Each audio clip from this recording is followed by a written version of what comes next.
The chamber was heavy with tension even before the first words were spoken. All eyes turned toward the bench as Justice William Alsup leaned back, lips curling into a smirk. Then it happened, the sound that cut through the air like a blade. He laughed. Not a chuckle of amusement, but a hollow, condescending laugh that dripped with disdain. It was the kind of laugh that said, "You don't belong here." The kind of laugh meant to shrink a voice before it ever had a chance to rise. The room shifted. Heads tilted. Some gasped. Others smiled nervously, unsure how to react to a federal judge openly mocking a Congresswoman mid-argument. And at the center of it all, Jasmine Crockett stood still, her eyes locked on Alsup. For a moment, it felt as if time had frozen. The sound of that laugh lingered in the air, echoing longer than it should have, amplifying the imbalance of power that had been on display for centuries in rooms like this. But then silence. A silence so complete, it was louder than the laugh itself. Cameras zoomed closer. Pen stopped scratching. Even those who came to dismiss Crockett as a firebrand felt the shift.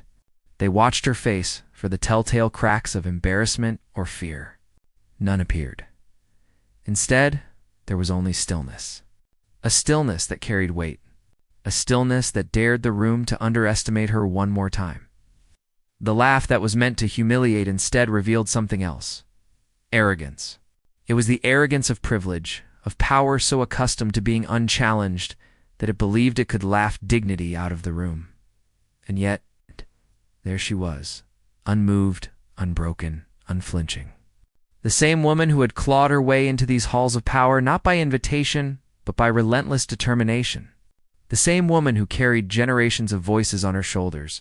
The silence thickened, stretching into suspense. What would she do? Would she take the insult and swallow it, as so many had before? Or would she answer in a way that shifted the ground beneath their feet? The room held its breath. The laugh had been delivered.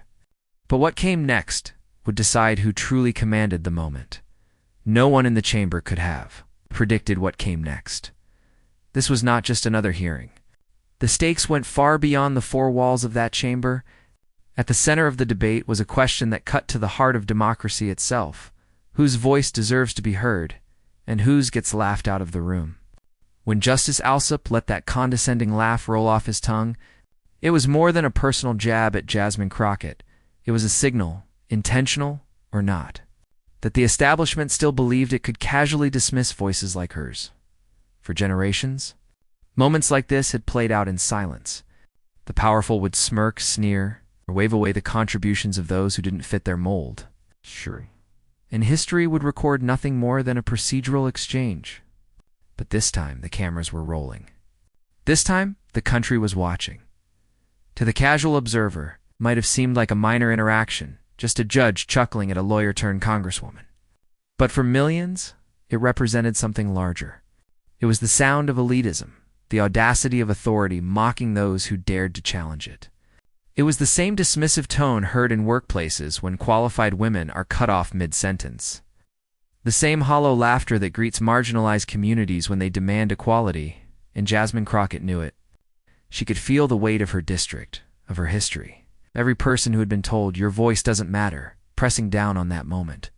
The stakes weren't just about her reputation. They were about sending a message to anyone who had ever been diminished by a smirk or silenced by a laugh.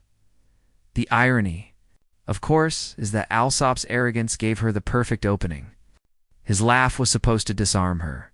Instead, it transformed her into a vessel of resistance, into a representative not just of her constituents, but of everyone who saw themselves in her stillness. In her refusal to flinch, already phones in the gallery buzzed. Reporters scribbled notes furiously, sensing that this wasn't the kind of exchange you bury on page 12. Clips were being prepared to hit social media, where outrage spreads like wildfire, and dignity, when displayed against arrogance, can ignite into something larger. By nightfall, hashtags would trend, and by morning, anchors on cable news would replay the moment in slow motion, dissecting every raised eyebrow, every pause, every syllable, and still. The room sat in silence. Alsup's smirk had faded. But the impression lingered. a titan of the judiciary mocking a black congresswoman in full view of the public. What seemed like dominance was already shifting into something else, an exposure of insecurity, a reminder that unchecked power often stumbles on its own arrogance. This hearing was no longer just about the matter on the docket. It had become a stage, and the world beyond those walls was about to be pulled into the drama. For Crockett, this wasn't simply about winning a point in argument. It was about reclaiming space for voices that were never supposed to echo in these halls. And as the silence grew heavier, the tension transformed into anticipation. People leaned forward, waiting, knowing that something unforgettable was about to unfold. Because this wasn't just about one laugh, one insult, or one moment of condescension. It was about to become a turning point in the fight for respect. Oh, understand the weight of that laugh. You have to understand the man behind it. Justice William Alsup had built a reputation over decades as a towering figure of the legal establishment. With his southern drawl and razor-sharp intellect, he was often described as old school, a man who believed in procedure, tradition, and the unshakable hierarchy of the courtroom. To his allies, that meant stability. To his critics, it meant arrogance cloaked in civility. He was the kind of judge who prided himself on cutting attorneys down to size with a single sarcastic remark. Lawyers whispered stories in courthouse hallways about the time he humiliated a young public defender for mispronouncing a Latin phrase, or the time he interrupted a civil rights attorney mid-sentence just to remind her that passion is not evidence. He saw himself as the guardian of order. But those who sat on the other side of his bench often saw something different. A man intoxicated by his own authority, his record reflected contradictions. On paper, Alsup occasionally sided with progressive causes, earning him headlines that painted him as balanced, even enlightened. But when you looked closer, a pattern emerged. Time and again, when ordinary people, immigrants, workers, activists, tried to bring their voices into his courtroom, they were met with a kind of paternalistic dismissal. He'd nod, smirk, and then remind them that the law, as he interpreted it, left little room for their struggles. It wasn't always what he decided that angered people. It was how he decided it. The mocking tone, the cutting remarks, the sense that justice was less a principle to him and more a performance. Critics called him an elitist. They pointed out how he reserved respect for corporate lawyers and senior officials, while showing open disdain for those he deemed amateurs or agitators. In one memorable hearing, when an activist group argued passionately for immigrant protections, Alsup dismissed their presentation as emotional storytelling, not legal reasoning, to the people in that room. His words carried the same sting as his laugh carried years later. It was the sound of power telling the powerless they had nothing worth listening to. That pattern followed him throughout his career. When journalists probed his background, they often found quotes where he described himself as a teacher of the law to the uneducated masses. He framed it as humility, but others saw the condescension. He wasn't offering education, he was demanding submission, and that was the man Jasmine Crockett faced that day. To him, she was just another ambitious politician trying to score points. Another outsider stepping into his territory, another underdog who, in his mind, could be reduced with a smirk and a laugh. What made Alsup's arrogance so striking was the hypocrisy buried beneath it. He frequently spoke of fairness, yet his demeanor revealed bias. He warned others against theatrics, yet reveled in the drama of belittling those who challenged him. He claimed to honor the dignity of the court, yet stripped that dignity from anyone he considered beneath his level of authority. In many ways, Alsup represented more than himself. He was a symbol of a system that often valued hierarchy over humanity, a relic of a tradition that dismissed authenticity as weakness and elevated arrogance as strength. To the outside world, his laugh was just one sound. But to anyone who had stood on the wrong side of entrenched power, it was familiar. It was the same sound they'd heard from bosses, gatekeepers, and authority figures who thrived on intimidation. And here's the twist. Alsup never saw it coming. His laugh, instead of silencing Crockett, exposed him. It revealed the very contradiction he had spent years trying to conceal. That behind the robe, behind the veneer of authority, stood a man whose power relied less on wisdom than on mockery. For all his years on the bench, all his carefully cultivated reputation, Alsup still underestimated one thing: the resolve of someone who had been underestimated her whole life. He didn't see it in that frozen moment, the fire in Crockett's eyes, the unspoken promise that she would not be another name added to his list of courtroom conquests. His laugh was supposed to be the end of her argument before it began. Instead, it became the beginning of his undoing. But little did he know, the very person he mocked had spent her entire life preparing for this fight, long before Jasmine Crockett ever stood. In the marble chamber where Justice Alsup tried to dismiss her, she was learning what it meant to stand tall when the world tried to push her down. Born into a working-class family, Crockett grew up surrounded by the lessons of grit and survival. Her parents didn't hand her privilege or connections. What they gave her was something harder to measure, but far more powerful: the insistence that dignity is non-negotiable, even when the world refuses to give it to you. In her neighborhood, respect wasn't handed out, it was earned. She saw firsthand how neighbors struggled against a system stacked against them, how elders fought to keep families afloat despite low wages and endless obstacles. It was there in the voices of the overlooked and the resilience of the working poor that Jasmine learned to carry herself with pride. And it was there she first understood that the fight for justice doesn't start in a courtroom or on Capitol Hill. It starts in the lives of people who are told every day that they don't count. School wasn't easy. Teachers sometimes underestimated her, assuming her sharpness was attitude rather than intellect. Classmates whispered that girls like her didn't end up making history. But every slight, every underestimation, only sharpened her determination. She excelled, not because doors were wide open, but because she learned how to kick them open when they were slammed shut. When she pursued law, it wasn't for prestige. It was because she knew her community needed someone who spoke their language, who carried their stories, who wouldn't laugh when they cried in her office about eviction notices or unjust arrests. She defended people others wrote off as hopeless. She took the cases no one else wanted, and in doing so, she built a reputation. The lawyer who never forgot where she came from. Her journey into politics was no less relentless. She didn't arrive with billionaire donors or legacy family ties. She ran as an outsider, fueled by the voices of those who had never been heard. Door by door, block by block, she listened. She promised to carry those stories into rooms where they were usually ignored. And the people believed her, not because she was perfect, but because she was real. That reality followed her to Washington. While others got lost in the glow of power, Crockett kept her edge.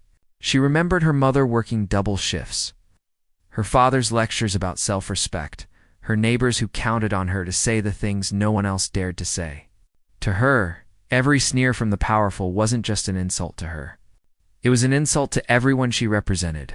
And so, when she faced William Alsup, she wasn't standing there as one congresswoman against one judge. She was standing there as the embodiment of every underdog who had been mocked, dismissed, or told to sit down. Her story was their story. Her fight was their fight. It was that lifetime of resilience that made her different, where others might have cracked under the weight of Alsup's laugh. She carried decades of practice in swallowing insults and turning them into fuel. She had survived tougher battles, poverty, sexism, racism, the grind of proving herself again and again in spaces that weren't designed for her success. A laugh from a judge. That was nothing compared to the noise she had already silenced to get this far. But what made her truly formidable wasn't just resilience. It was her refusal to return contempt with contempt.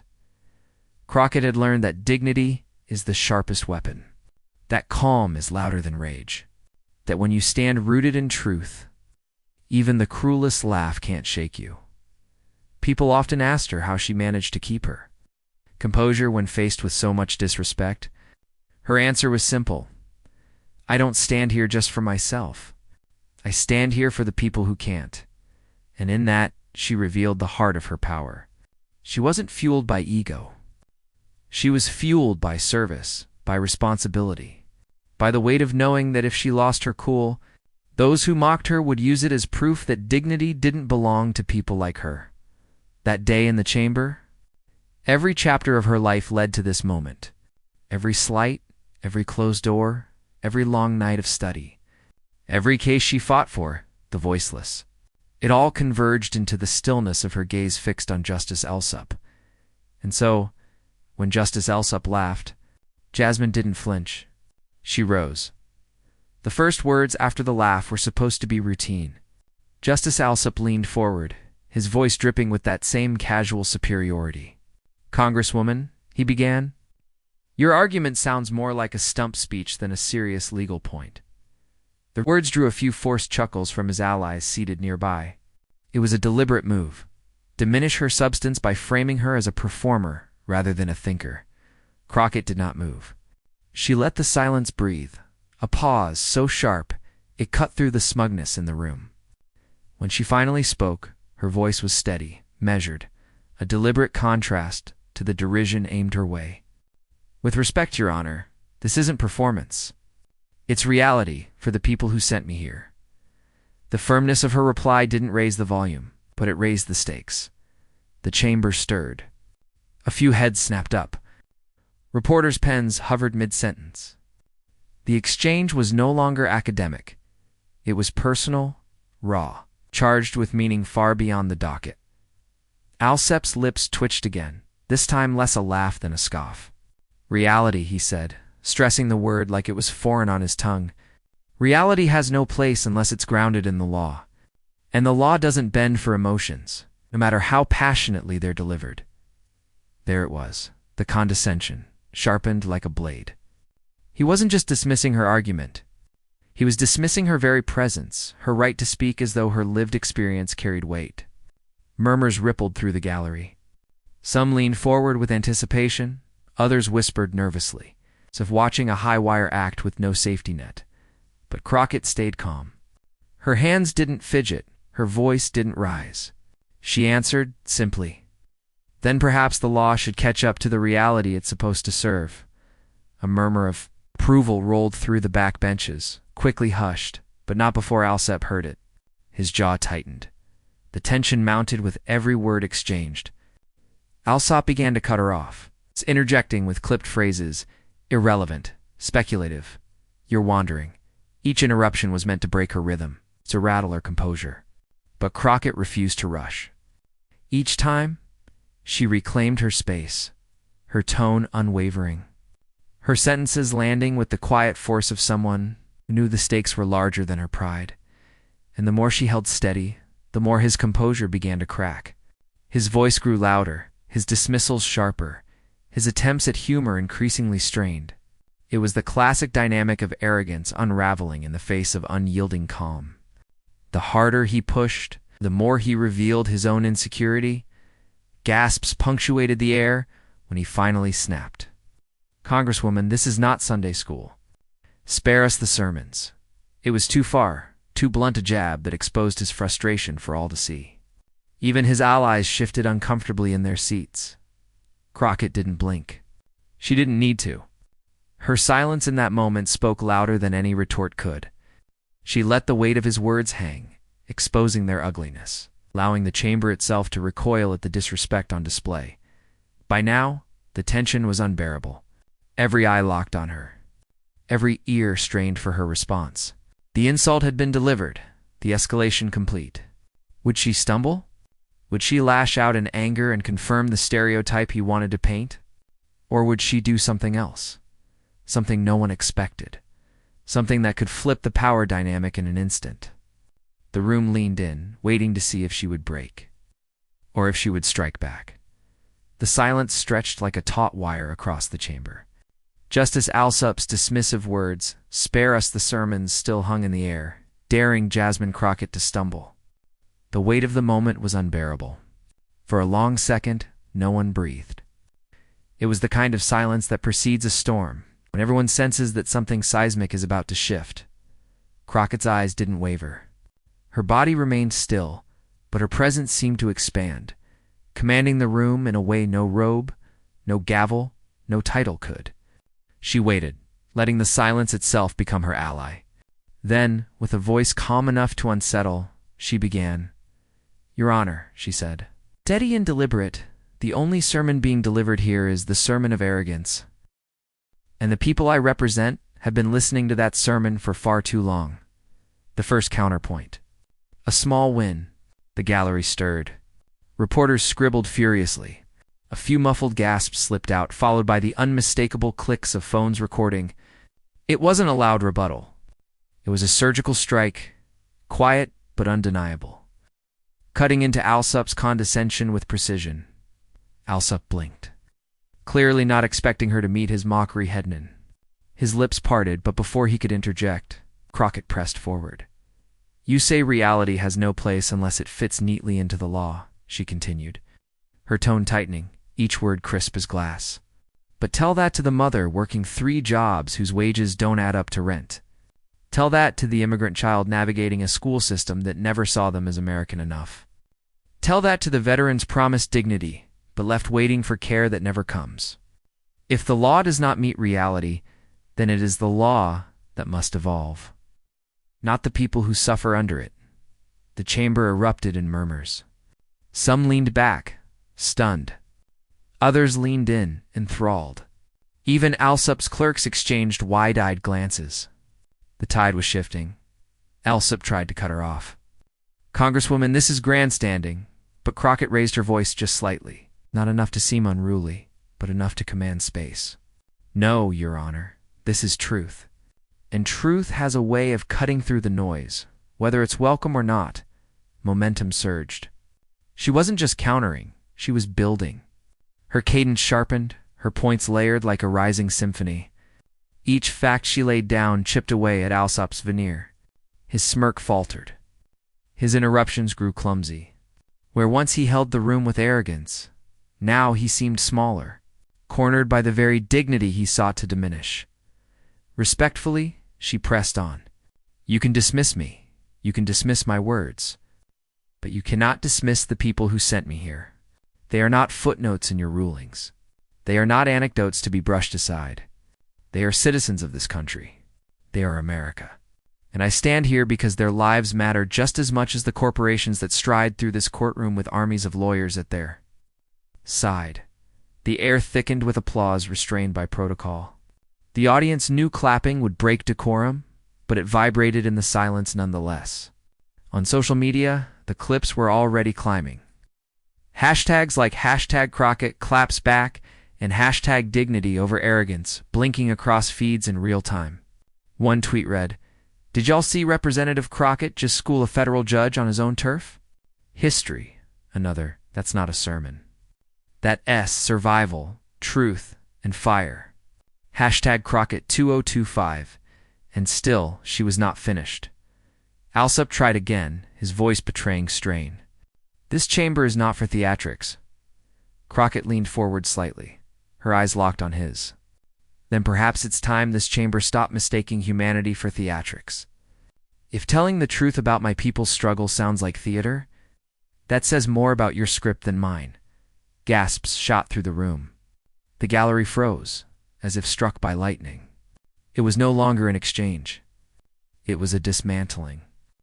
Alsup's authority, so often wielded with laughter and sarcasm, was being unraveled in real time, exposed under the gaze of cameras and the collective judgment of a watching nation. And then came the final strike. The line that would be replayed on news channels cut into TikToks. Emblazoned on protest signs, Crockett's voice lowered, her tone steady, each word deliberate. "You laughed at me, Your Honor, but you weren't laughing at me alone. You laughed at every person who has ever been told they don't belong in rooms like this. And here's the truth. Your laugh cannot erase their reality. It cannot silence mine." The chamber gasped audibly this time. Some hands flew to mouths, others to phones. One reporter dropped his pen. The silence that followed was deafening, not the silence of tension, but the silence of realization. Alsup shifted uncomfortably, his face flushed. For once, he had no reply. The camera caught it, the stillness, the weight of dignity overpowering arrogance. It was the image that would define the day. Crockett standing calm and unbroken, while the judge who mocked her seemed suddenly, profoundly small. By the time she stepped back, The chamber was forever changed. It was no longer a scene of one judge's laugh. It was the scene of a congresswoman's rise. What happened after those words left her lips was bigger than anyone imagined.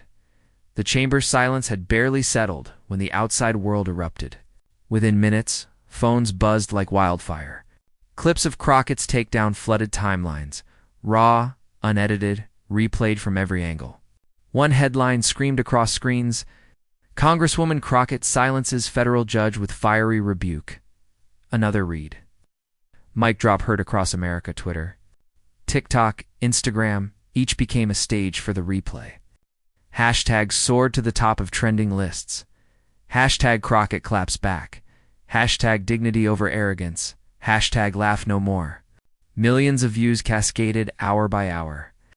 A slowed-down video of Alsup's smirk dissolving into unease, looped endlessly, overlaid with triumphant music. Someone cut the clip into a boxing-style highlight reel, labeling Crockett's words as knockout punches. Another meme showed David with a sling, Crockett's face superimposed, standing tall against a robed Goliath.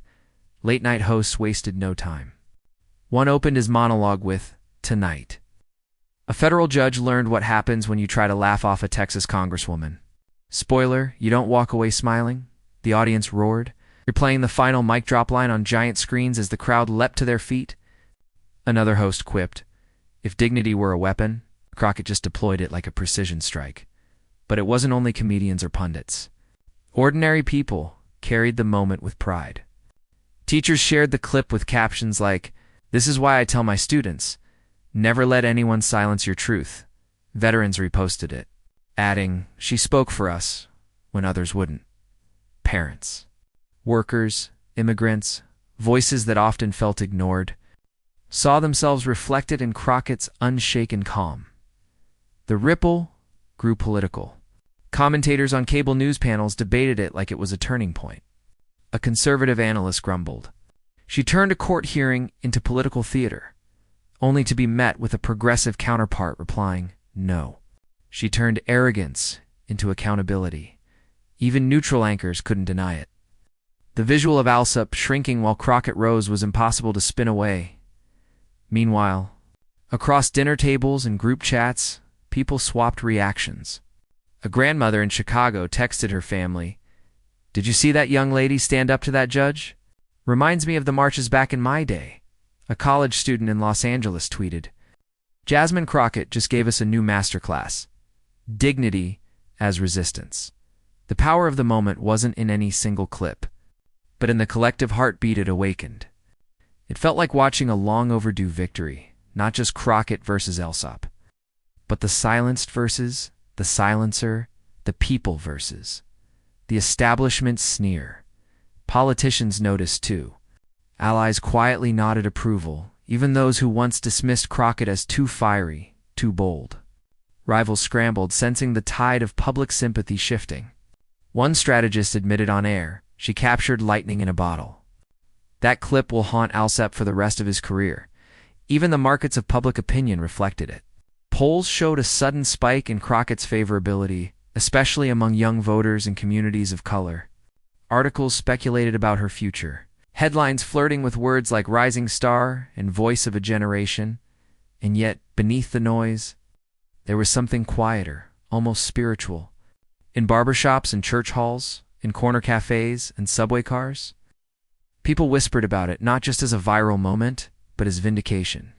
For every time someone had been mocked, laughed at, dismissed for their accent, their skin, their gender, their struggle, Crockett's reply felt like payback. Not bitter, not cruel, simply dignified. The laughter that once echoed from Alsup now seemed hollow, swallowed by the roar of a nation that had found a symbol in Crockett's calm resistance. It was David versus Goliath retold in real time, and for once, David's sling was not a stone, but words. Still, the energy carried an undercurrent. Because beyond the applause and hashtags, beyond the headlines and viral memes, something deeper was taking shape. Something that would outlast the moment itself. What lingered after the viral storm wasn't just a clip or a headline. It was a lesson. In that charged courtroom, Jasmine Crockett had done more than defend herself. She had revealed a truth so simple, yet so often forgotten: dignity cuts deeper than derision, and calm strength outlasts every arrogant sneer. Her reply was never about trading insult for insult. She didn't raise her voice to match his. She didn't try to crush him with rage. Instead, she showed that the most powerful form of resistance is composure grounded in conviction. That's why the moment struck a nerve, not only because Alsup looked small, but because Crockett looked timeless. It was a reminder of what true leadership looks like. Leadership isn't the loudest laugh in the room, nor the sharpest insult. It isn't mocking those who dare to challenge authority. Leadership is standing firm when belittled, holding your ground when dismissed, and answering cruelty with clarity. Crockett didn't just shut Alsup down. She held up a mirror to the nation, asking, "Who do we want to be? The one who laughs, or the one who stands tall?" For countless Americans, especially those who have been told they don't belong, her response felt like vindication. Every immigrant whose accent was ridiculed, every worker whose ideas were brushed aside, every woman told to calm down in the face of injustice, they all saw themselves in that courtroom. Crockett transformed a private insult into a public stand for every underdog, and in that transformation lay the moral heartbeat. Arrogance is loud, but it is fleeting. Dignity is quiet, but it echoes. Alsup's laugh lasted seconds. Crockett's reply will last years. History does not remember the sneer of power. It remembers the courage of those who answered it with truth. The lesson isn't just political. It's deeply human. In our own lives, each of us faces rooms where we are underestimated, where our words are dismissed before we speak. Crockett's calm defiance offers a roadmap. Don't mirror arrogance, rise above it. Don't let their laughter define you. Let your dignity do the talking. And in the broader picture, this wasn't about one judge and one congresswoman. It wasn't even about one courtroom. It was about what kind of country we are choosing to build. A country where power mocks the people, or a country where the people, through voices like Crockett's, remind power who it serves. That is why the clip went viral. Not because of a clever insult, but because it crystallized a question America keeps asking itself. When arrogance meets dignity, which side are we on? And when truth meets noise, which voice do we amplify? For Jasmine Crockett, the answer was clear. She stood her ground, not only for herself, but for the millions watching who needed proof that dignity could still win. And in doing so, she gave us something far more valuable than a headline. She gave us a standard to measure ourselves by, and that's why her words will echo long after the laughter fades. Justice William Alsup laughed. He thought he could dismiss a woman, a representative, a voice of the people with nothing more than arrogance. But Jasmine Crockett's reply proved that laughter fades while dignity endures. That courtroom moment wasn't just a clash between two individuals. It was a window into the struggle between noise and truth, between those who mock and those who rise. And in that clash, Crockett showed us what victory looks like.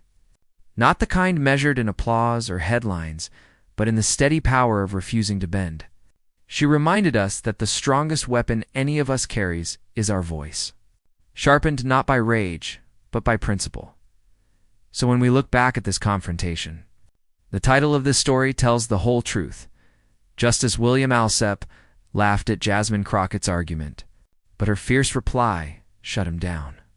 Not with anger, not with cruelty, but with calm strength that turned a moment of dismissal into a legacy of dignity. And now the question turns to us. What do we do with that example? Do we let it fade into another trending clip? Or do we carry it forward as proof that courage still matters in our public life? If you believe dignity deserves the mic, share this story. Let it be a reminder in homes, classrooms, and workplaces that arrogance never has the final word. And subscribe. To join a movement where calm strength always beats noise, where justice belongs not to the powerful few, but to every voice that dares to rise. Because history is watching, and so are we.